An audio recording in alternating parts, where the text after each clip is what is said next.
joy, peace, tranquility, vibrancy, and wellness.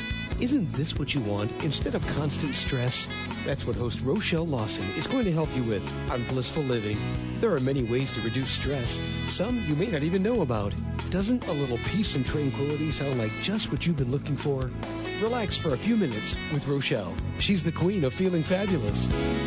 Hello, everyone, and welcome to Blissful Living. I am Rochelle Lawson, the queen of feeling fabulous, your host, and today's show is going to explore something that we don't often consider to be bad for our health. The subject we're going to conquer today is grouchiness. How many of you out there have experienced this, maybe in the last day, the last week, the last month, the last year? I know I have. And so my fabulous guest today is Sally Marks. And I'm going to say that Sally is just an expert on overcoming grouchiness and how, she's going to enlighten us with how this can really have some detrimental effects on our health and what we can do to reverse the effects of grouchiness so that we can have a fabulous feeling within our mind, body, and spirit and enjoy optimal health and wellness. So, Sally Marks, welcome to Blissful Living. How are you today? I am wonderful and so glad you didn't say I was an expert on grouchiness. Well, that would not, I guess that would sound kind of funny. But technically you probably can be an expert on grouchiness and how to combat it. So we can change it and make it a positive spin. But I like what you bring to us and what you're going to bring to the listeners today. And, listeners, I want to tell you, as always, well, I haven't been doing this too much, but what I want to share with you is at this time, if you are in a spot where you can pull up a piece of paper and a pen and sit back and relax and get something nice and lovely to drink on this beautifully fabulous day, then I suggest you do that right now because Sally is going to bestow upon us some wonderful information that I know all of us can utilize at one point in our time, at one point in time in our life, in our day, in our week, our moments, whatever. So take this opportunity to grab that paper, that pen, sit back, relax, and listen to what Miss Sally has to say. Now, I did want to tell you guys a little bit more about Sally. She is a public relations expert, and she's the owner of Marks Public Relations.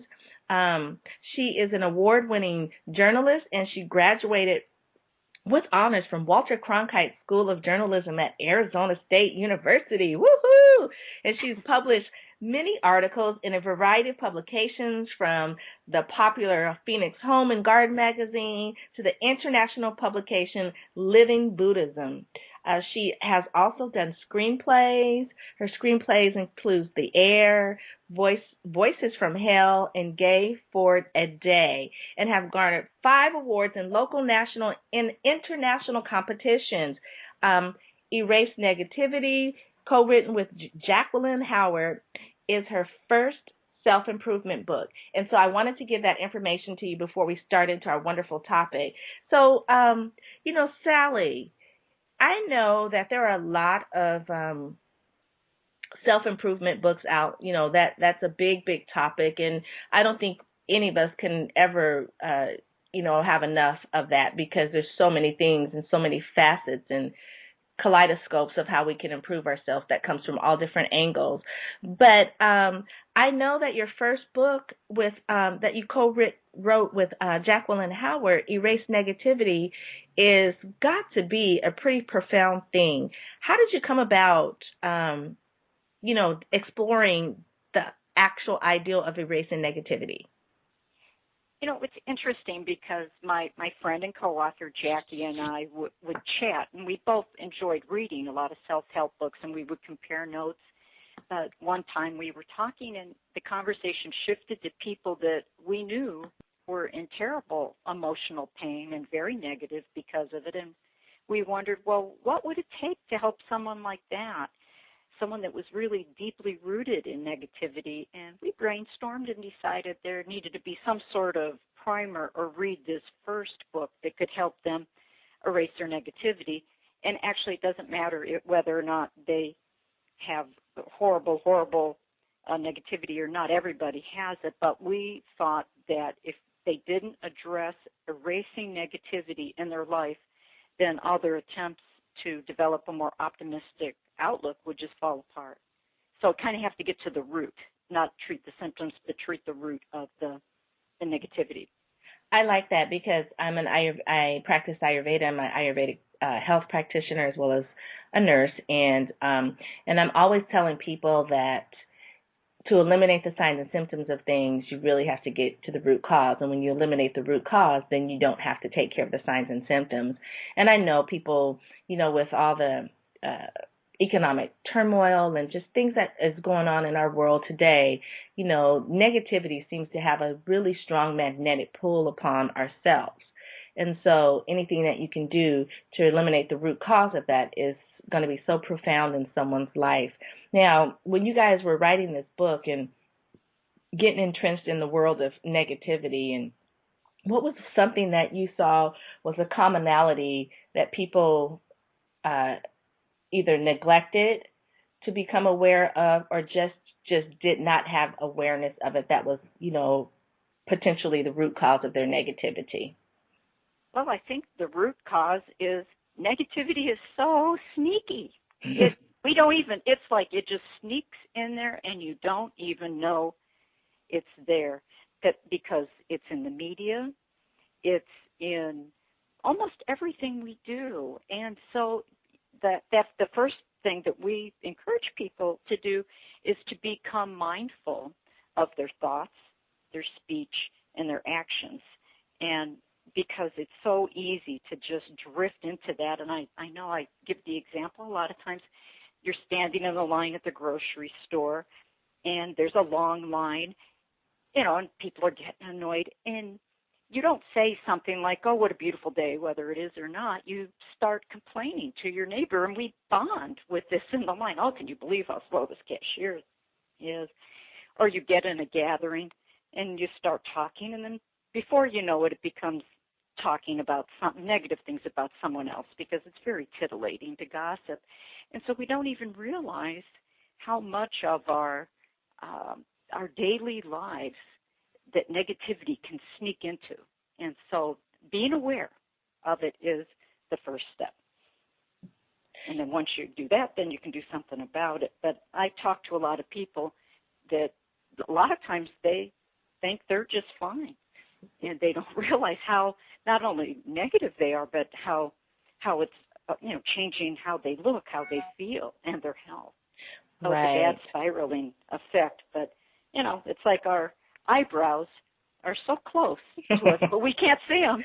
Right. So, or like having something at the tip of your nose, you can't see it, but the whole world can. Right, right. I always like to use that analogy because it always fits for me, I guess.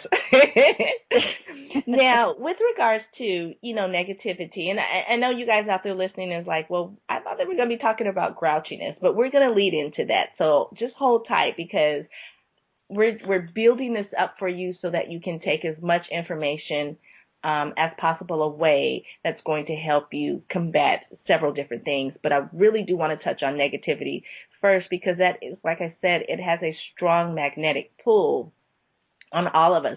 And I could totally relate to the grocery line story because I see that all the time, or, in the bank or wherever you're at where there's a line and things are not moving as fast and you might be in a hurry. And it's just so easy to focus on the negative stuff and not really pull out the positive. And I always wondered why, but that's why I have you here to tell us more about this. So, with regards to negativity and becoming aware, what is something else that you discovered in the process of working with Jacqueline about how people perceive negativity?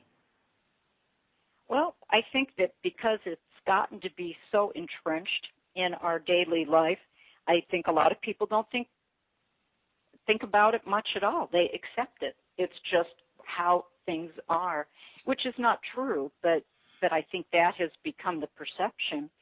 Just like the news is a great example. People and I'm a journalism major, so I mean I had to write this stuff, so I know if it bleeds, it leads. But it gives a skewed perception of the world. The very fact that it's bad news is what makes it news. If it were good news, it wouldn't be news. Right. And therefore, we think that all this horrible stuff is what the world is. And when really it's only a part, a small part even. There's a lot more good, I think, than bad. So I think that the perception that bad or negativity outweighs positivity becomes the problem, because they think, well, that's just how it is. And then people feel stuck and powerless. And then I think that spirals back, and then this kind of negative, depressing thought and powerlessness affects our health, our mental health, our physical health, because we feel stuck. There's nothing we can do about it. That's just, how many of us have heard at work or someplace, that's just how it is. Right. And I like what you're saying there, because, the media does not portray very much positivity. If it would be a wonderful thing if it would switch and they just portrayed all positive stuff and, a little bit of the negative stuff, but it is in the world that we live. And, of course, the negative stuff is what sells, because people aren't really interested in the positive stuff, which is so twisted to me. But, that's just the way it is. Now, people feel that they're stuck. Do you think that with all the stuff that's happening in the media, do you think that adds to the factor of people feeling stuck and not being able to even realize their negativity, or that they're in a negative type of atmosphere, so to speak, and it has just become the norm? I think that is a big part of it, but then you have to realize that, I don't know, it's like sales or anything else.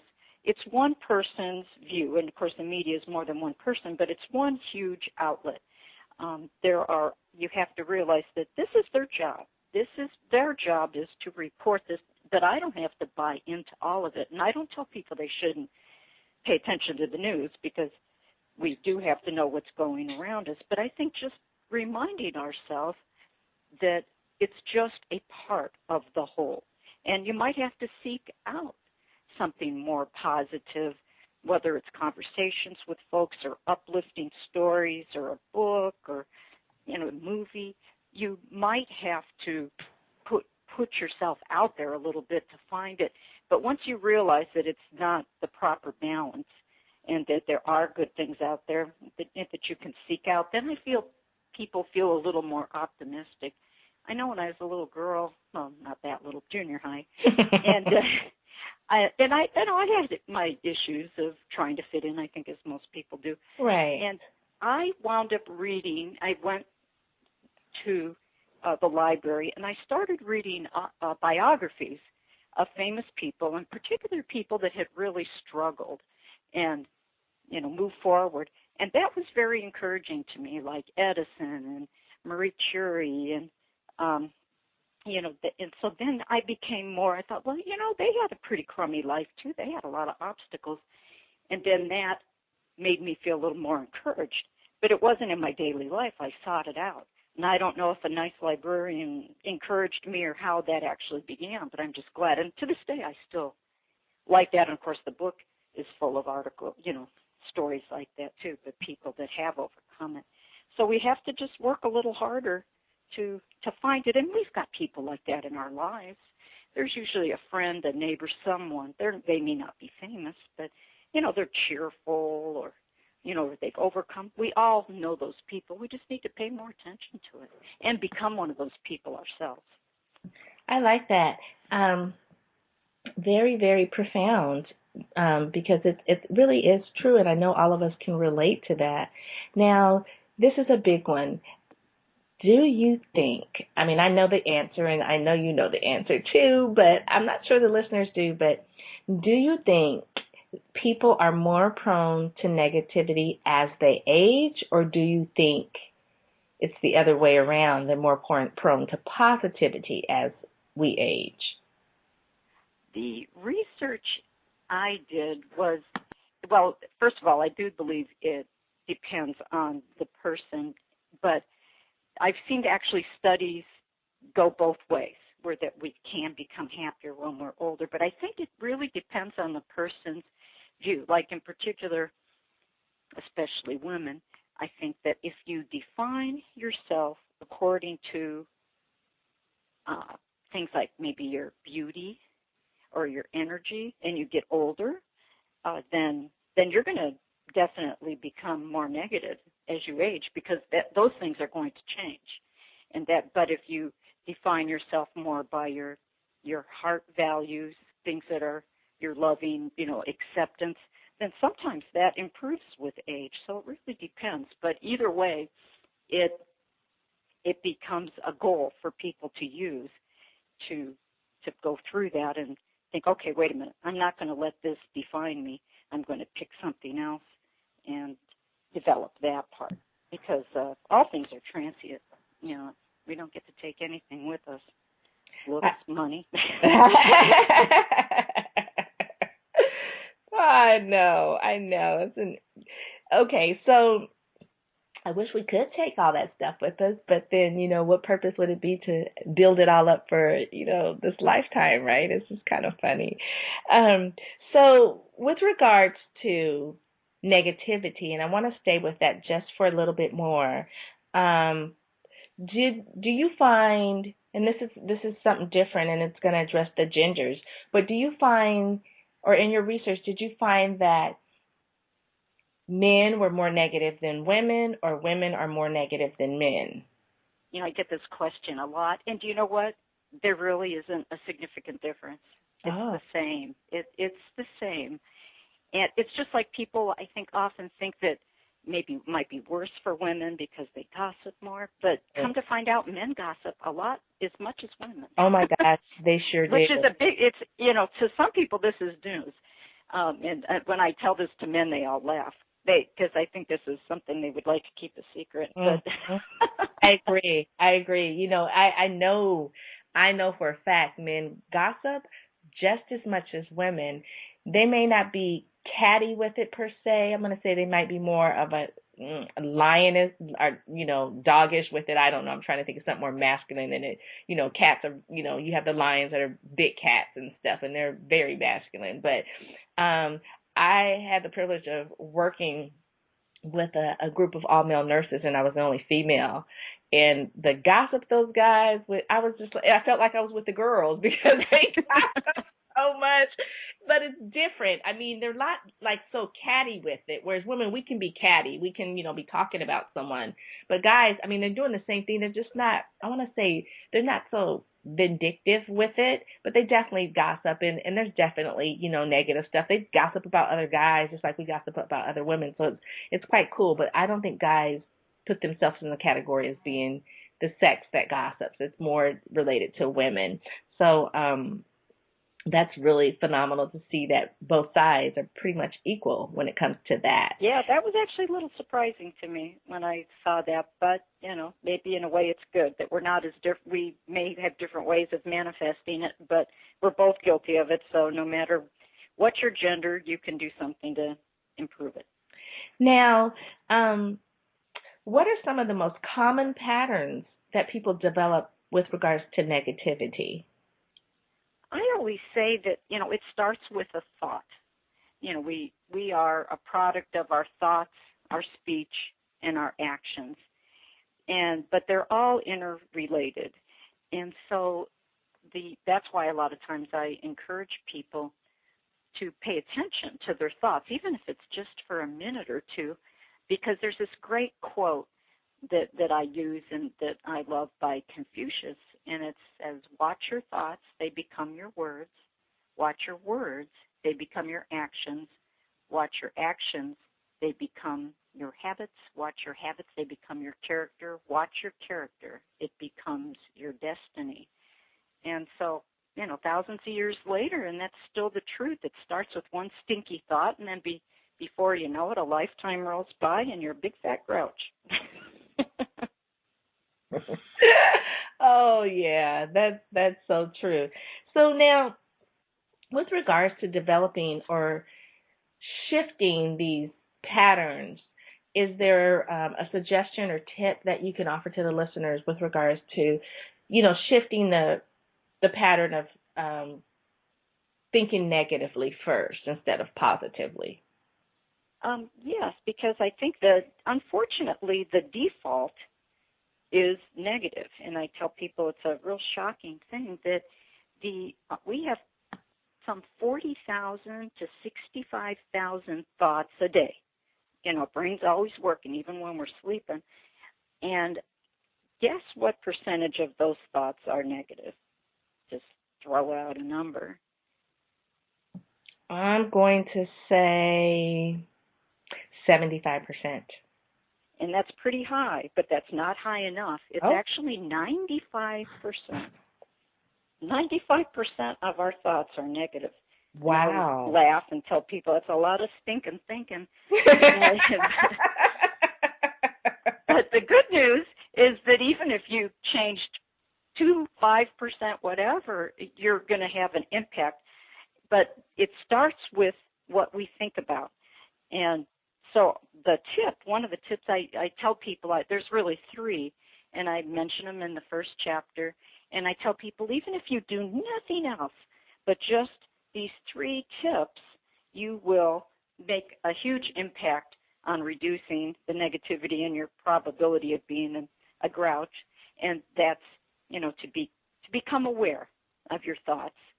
And, so you recognize that there are some negativity, that has crept in. Yeah. And then 2, erase and replace. We can't really stop our brain from working. Well, we don't want to, for one thing, but but what we need to do is and we can't really even just stop negativity, period.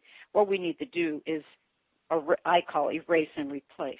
So you take a negative thought and you replace it with something more positive. And the one I use a lot is, because I think women especially, we all worry about our weight, most of us anyway. Right. And and I too, I had been thin most of my life, and then in middle age I gained quite a bit of weight. And I would look and I think, I'm too fat. I need to go on a diet. I need to do this. And it's all this negative self-hatred, not kind thoughts at all. Right. And most of us don't respond very well to that. And so I thought, okay, how can I frame this in a more positive way? And so then I start saying things like, I love it when I make healthy choices. That's a positive statement. It's not saying I need to do this. It's I love it when I make healthy choices. And, I think it until maybe one day I go to reach for a candy bar and it finally has its impact. I think, you know what, I'm going to reach for an apple instead. So we erase it and replace it, taking it from this negative spot, whether it's ourselves or other people. Right. And that's another thing before you can, I think all of our mothers that don't, say any, what is it? Can't say something nice about someone, don't say anything wrong. If you can't say something nice, don't say anything at all. Yeah, I heard that a lot. Yeah, I think all those mothers get together in mother school and come up with that, and then it annoys you, and then you become a mother and you say the exact same thing. Which we all do. But another one is just, before you think or say something negative about someone, you have to say something, I think 3 positive things first, even if it's something like, well, they got nice hair or they shine their shoes or whatever it is. So you take that negative thought in your brain or out loud, however you want to do it, you erase it and replace it with something kinder, more loving, more positive. And then the third step, and people do give me a hard time about this, but it really is true, and now they've got all sorts of scientific studies that say that it is indeed the truth, and that's to smile, and especially when you don't want to. And because the very act of smiling releases endorphins. Right. Even if, you got clenched teeth and you're thinking, but you're still smiling, right. It still works. Our body doesn't know the difference. And plus we look better to the outside world. People respond to us better. And that really has a huge impact. I got a email from a fellow, I think it was in New Zealand, who read one of my blog postings and said that he did that before he went out shopping, and he couldn't believe the difference. He thought he was feeling pretty chipper, but didn't realize that he went around not smiling, and so he made it an effort to do that, and how people interacted. So those 3 tips: being aware of what you're thinking, saying, and doing. Erase and replace, the negative and replace it with something more positive, and smiling. And if people can do that, they're well on their road to kicking the grouch out of their life. I like that. I really like the one about smiling, because I do some things where I go around and I speak and across the nation, and I have something that I talk about with regards to smiling, and how when you smile releases the feel-good chemical serotonin. And I have told people that I've utilized that technique in the stream of, I want to say intense meeting or business negotiations. And, it really did change the tone of how I was feeling, and I was able to stay on track. And it's something so subtle, but it has such profound effects on such deep levels that it's really hard to explain to people until they actually try it. And I say fake it until you make it, right? Yes. Right. Fake that smile. Even if you're not feeling, like you said, clenched teeth and all that, you still get the chemical release of serotonin, because your body doesn't know the difference. So I really, really hope that you listeners have written down those 3 key tips that she just gave you, because I promise there'll be more as we move into the fabulous subject of negativity and how that leads to grouchiness. Would you say, Sally, that negativity is a key component or a key ingredient in the big pudding pie of grouchiness?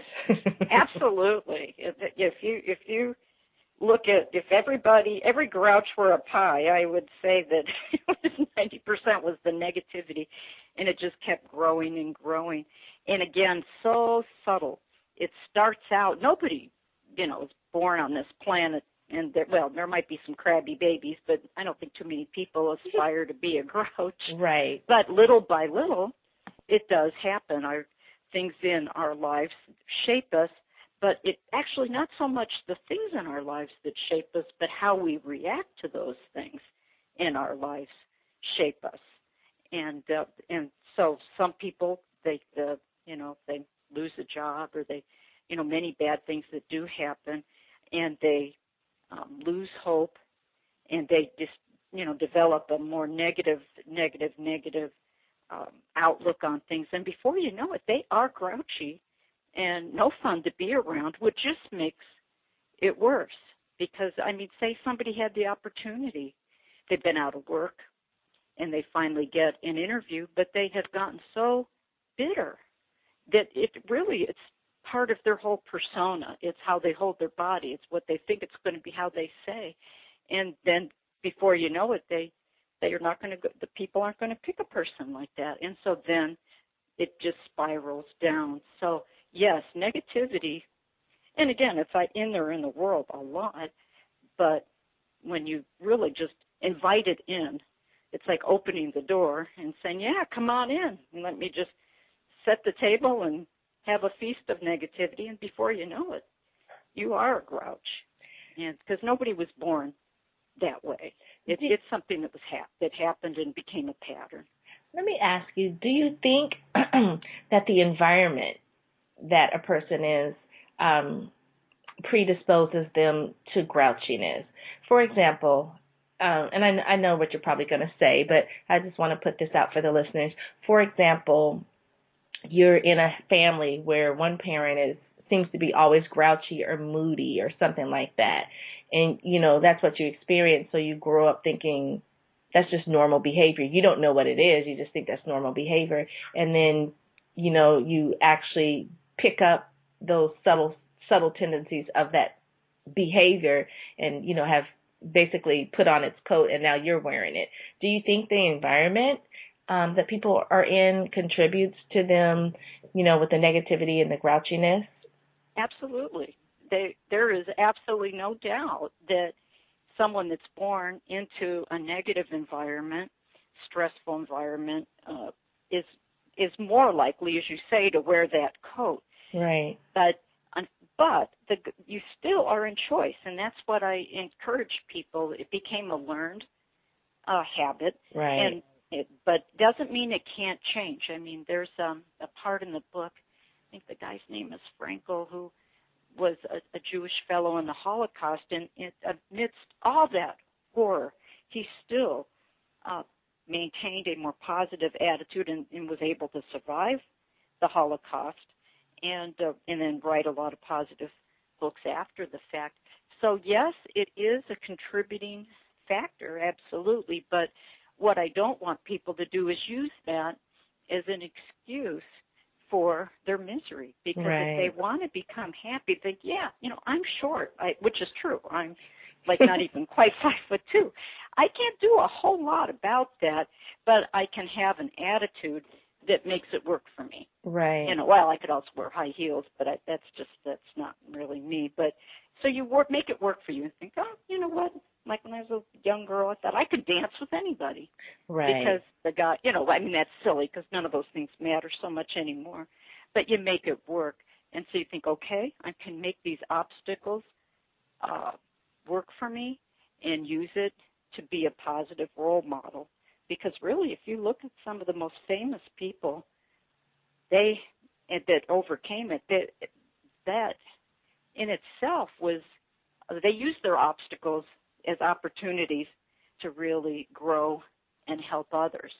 So yes, it absolutely has an effect, but it doesn't mean that you can't do anything about it. But conversely, there are still people that were born into happier environments, and for one reason or another, maybe they get involved in drugs or something like that, and still manage to screw up their lives. So having a happy environment isn't always insurance that you're not going to develop bad habits either. So I tell people, yes, I'm sorry, I recognize that you do have these things, but are you going to just let it define you the rest of your life, or are you going to do something about it? That's the key, because that kind of helpless, hopeless perception is just going to keep you stuck.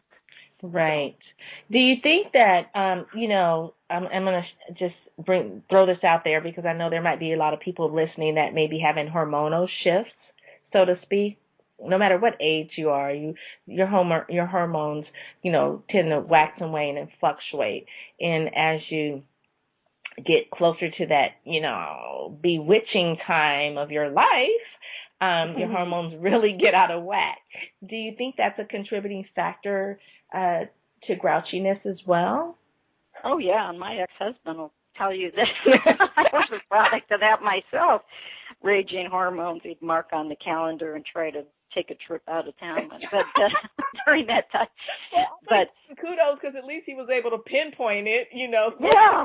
But they said, oh, okay, that's coming. And it is, unfortunately, something, women, and I think they say even men have a cycle too.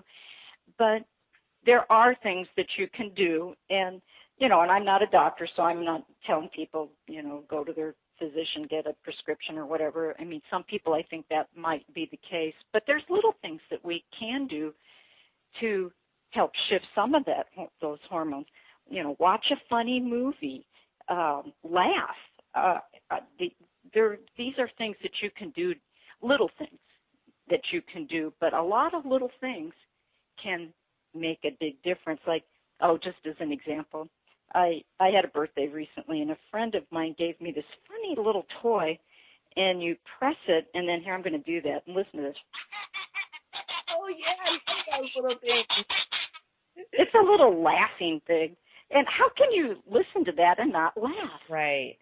And so I had my grandkids were doing it. They were laughing, and then my youngest granddaughter she has this funny laugh.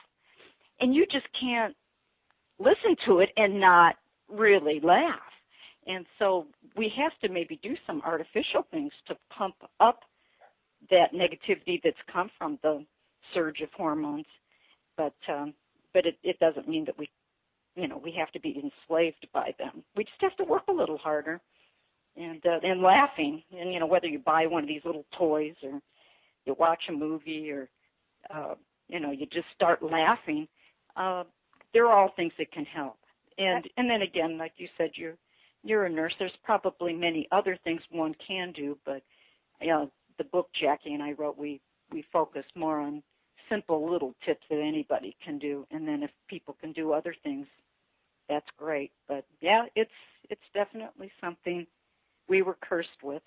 The hormones are good and bad. They are. I had a lot more energy when I had them going, but boy, was I my husband and my ex-husband and my children wanted to leave the room when I... Oh, that is too funny. I'm going to, at this point in time, tell everyone, if you have not seen or experienced one of those little laugh toys that Sally just gave us a little sample demonstration of hearing, I would suggest you go out and get one, because it's so funny that little stupid toy that all it does is laugh can change your day dramatically. Just sitting there listening to it, after a while, you can't help but get that giddy feeling to want to laugh. And if you utilize it when you're feeling your most grouchy, which is going to be the most difficult time for you to utilize it, it will change you around like that. So if you don't take anything else away from our show today, go get one of those little laugh toys. And I'm not really sure where you can find them, but go get one and carry it in your car so you don't have road rage and you don't get pissed off at people. Carry it in your purse, carry it, put it in your office, wherever. But it will definitely make a difference in your day and in your mood. Laughter is so contagious, and it's so healing, and it's so yummy for us. So if you don't get anything else out of today's show, go find somebody and just look at something or talk about something that's going to make you laugh. And I guarantee you will squash your grouchiness. And okay, let me get off my soapbox with that. Now, with regards to grouchiness, I like to stay on that because that's a profound thing for people. What suggestion would you give someone that's working in an environment, and I'm going to shift it from like personal to work mode or professional mode, that has a really, really grouchy boss or really, really grouchy coworkers?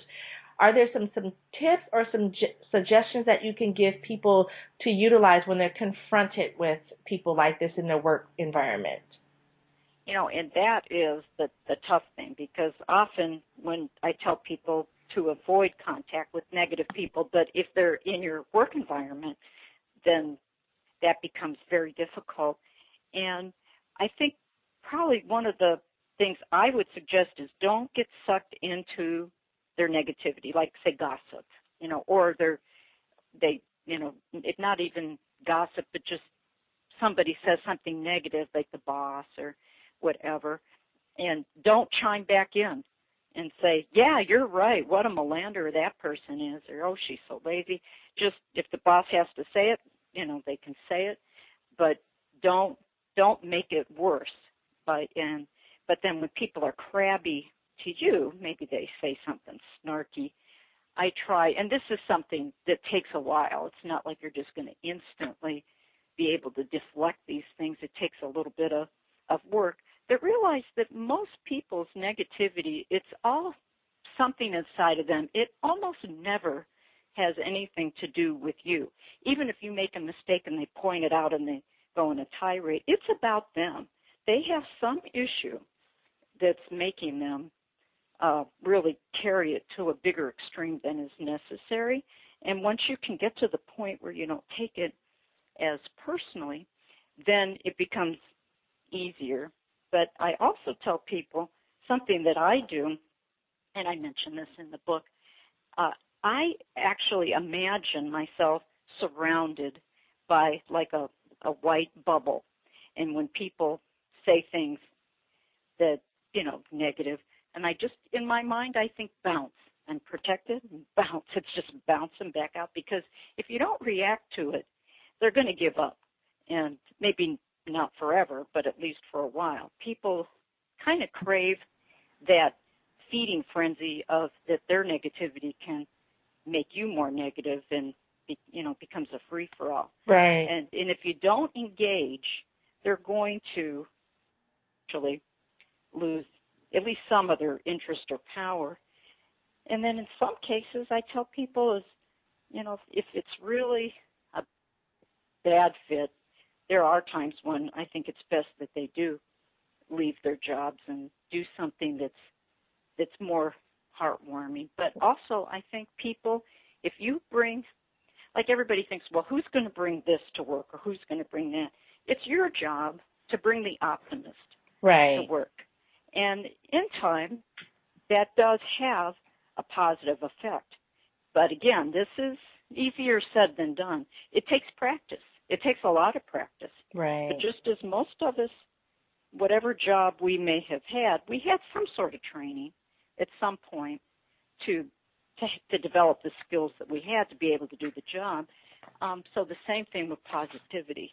And then before you know it, you can impact people's lives and the environment with your positivity.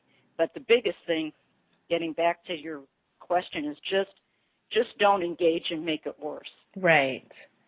I want to say, thanks for giving that information, because I know that there are a lot of changes going on in workplaces and things of that nature, and people have been under a tremendous amount of stress, and so they tend to exhibit that in a form of not always being nice or being negative, or having these mood shifts where they're prone to more grouchiness than normal.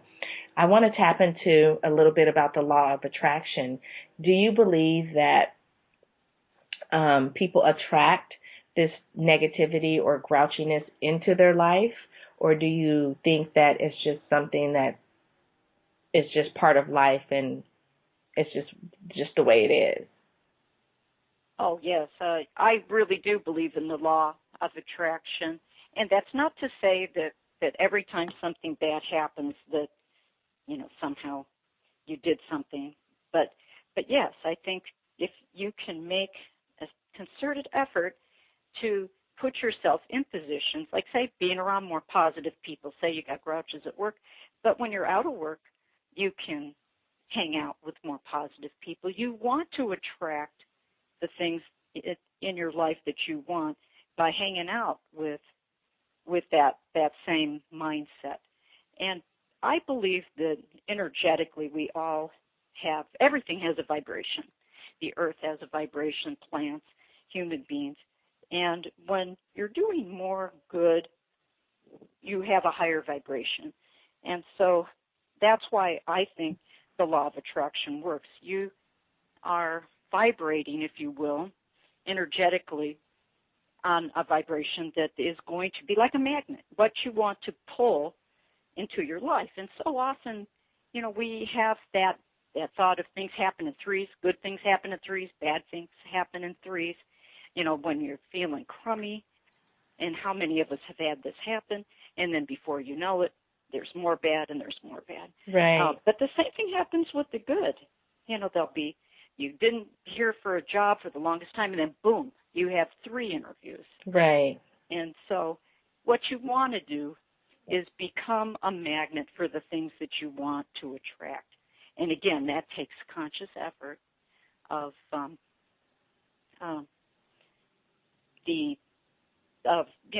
taking the necessary steps to do that, whether it's a shift in thought, a shift in attitude, and then sometimes even a shift in environment or who you hang out with. Right.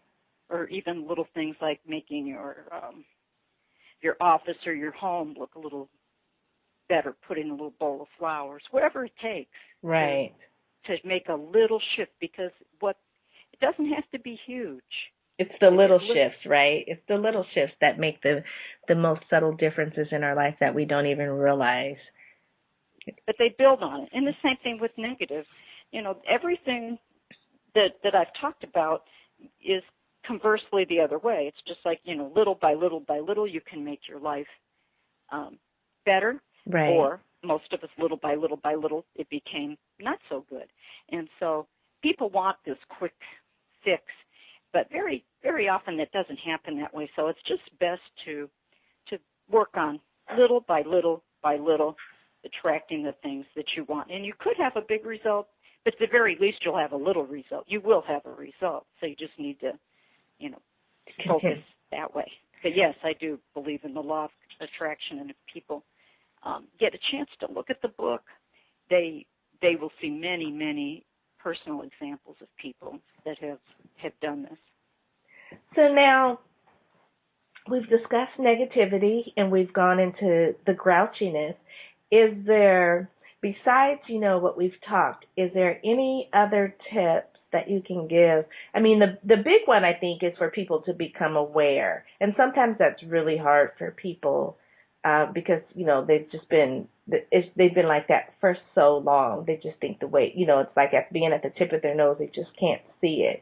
But is there anything else that, could potentially shift someone from the grouchiness to a more positive flow? I guess what I'm saying is, can we tip the scales a little bit so that we're not so heavy on the grouchy side, but just shift it just a little bit so that we're more on the positive side and we're balancing things out? Is there anything that you can recommend other than what you've already said? Oh, yeah. I think a huge thing, it was a whole chapter in the book, is the friends one keeps. Because we do have total control over who we decide to let in and out of our life outside of the work environment and family, which we don't always have choice with. Friends, seeking someone else. Now with Facebook and things, it's so easy to reconnect, and you think, oh, yeah, I remember so-and-so. It was so much fun. And you can look that person back up, or maybe there is someone, but surround yourself with the type of person you would like to be. If you think, I tend to be a little bit crabby, I know it, but put yourself in the environment of someone that's more upbeat. So I think the friends we choose, I mean, all parents know this, they don't like it if you hang around with a kid that they don't approve of for whatever reason. But the same thing happens with adults. If we hang out with someone that maybe doesn't make us feel that good about ourselves, or we have an achievement, and maybe they've been our friend for years, and then we'll say, oh, I got this new job, and I'm going to get to be able to do this. You finally have a breakthrough, and they'll say something like, well, la-ti-da. It's like these subtle put-downs, Right. So you want to put yourself in the company of people that share the values you want to have, about optimism. And I think that is huge. If people can do that. And I know in the book, one chapter where it talks about this one gal whose mother was, both parents were drug addicts, but then her mother was actually murdered by drug dealers. But she and her brother actually wound up, and she took drugs too. I think she was just a little kid, like 8 years old or something. But around the time she was like 14, she decided she was going to do something different and got a little part-time job and sought out people that, adults actually, and got a part-time job working for a very optimistic fellow, and it did help shape our lives. So yes, the company we keep is huge.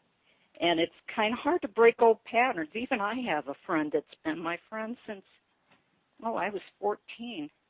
And I know I feel loyal to her, but she can be a stinker. I mean, it's, what these little subtle put-downs. And now I just think, I can accept it that's her own negativity and fear and inferiority, and I still love her for her good qualities. Right. But you know what? I don't see her every day. I choose those occasions with caution. And some people, I just don't have them in my life anymore. There's no reason to if they really make you feel crummy. So yes, I would say another huge tip is the company that you keep. So you guys out there listening, Sally has given us some wonderful, wonderful insight into negativity and grouchiness and even positivity in making that shift so that you're out of the negativity, grouchiness phase, and making the subtle shifts in your life that you can, have a more positive outlook on things. And I do believe what she said with regards to the company you keep is always so profound, because as my grandmother used to say, birds of the weather flock together. And, when she would say that, I would be like, what is she talking about? Don't hang out with birds. It's just like, the people from the South, she was from Houston, Texas, they have this incredible way of talking that really doesn't make a whole lot of sense until you get older and you realize exactly what they're talking about. And so, if you're hanging out with people that aren't, they don't make you feel good all the time. I mean, not that they have to do that, but, just could be that little gray cloud that is always, like that character in Charlie Brown, that Schroeder, no, not Schroeder, that's the pianist, Pigpen, that always had that little cloud around him, and if you have people like that in your life, you may just want to spend less time with them if they're impacting how you feel, if they're impacting your positivity or making you feel a little bit more grouchy. Now, at work, you can't always choose that, but Sally gave you tips on how to combat that as well. And just know, you guys, you always have a choice, is what I'm hearing from Sally. And just if you can be more aware of when you get into that negative state or that grouchiness state, that first step of being aware will awaken and do so much more for you. It's been fabulous talking to Sally. And so, Sally, tell the listeners, tell them a little bit more about how they can get this fabulous book that you keep referring to. Oh, so glad you asked. The book is available on Amazon, Barnes & Noble, the website. They can also go directly to my website, erasenegativity.com. Or I actually have a blog, too, where I write a weekly article, erasenegativity.blogspot.com. So they can look online on Amazon. I do have it in different bookstores. It just depends on what state. But probably the easiest thing would be to go to Amazon.com. And then I also have it as an ebook on Smashwords.com. And so, and then just write in erase negativity. But chances are good if they write erase negativity, Google search Sally Marks, they're going to see a bunch of options where they can get the book. So now give the title of the book one more time. Yeah, the whole title is Erase Negativity and Embrace the Magic Within. Ooh. Okay, you guys, so erase negativity and embrace the magic within. You need to go pick up this book. You can get it on Amazon.com. You can go to erasenegativity.com. You can go to Sally's website that she mentioned. You can check out her blog if you are having, issues struggling with negativity or grouchiness, because again, I'm going to mention negativity is a huge, or even I'm just going to put grouchiness, call it NG, negativity and grouchiness. They have a huge magnetic pull upon us. And so it's almost like you're in battle, and you are in a battle every day to combat the grouchiness and negativity, because the pull of those two is so profound.